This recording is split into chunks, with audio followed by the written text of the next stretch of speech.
अध्यक्ष महोदय जब ये कह रहे हैं कि इससे कारोबार होगा, अध्यक्ष महोदय, धर्म की चीजों से कारोबार नहीं हो सकता। हमारे उत्तर प्रदेश के मुख्यमंत्री जी ने भी कहा कि कारोबार होगा। वो 30 की गिनती में उलझे हुए हैं, जैसे 30 मार खाए वो। उनसे पूछा कि जान कितनी गई, वो 30।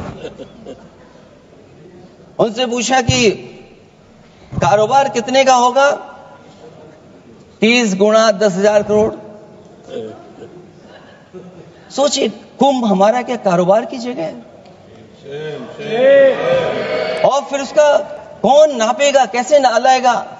और फिर हमारे माननीय मंत्री जी कह रहे हैं कि जमीन, चाहे वो रेलवे की हो, चाहे वो डिफेंस की हो, वो भारत की जमीन है। मैं भी स्वीकार करता हूं कि रेलवे की जमीन भी भारत की है, डिफेंस की भी जमीन भारत की है।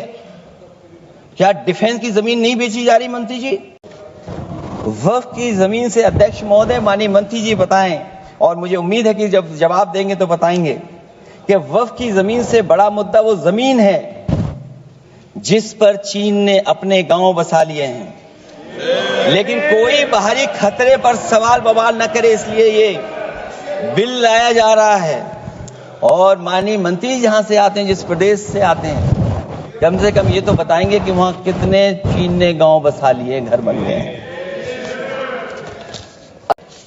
वो तो आपको काटेगा, और इसलिए काटेगा कि अध्यक्ष महोदय बाहर ये लिखते हैं सत्यमेव जयते, बाहर है लिखते सत्यमेव जयते, भाजपाई अंदर असत्य बात कहते।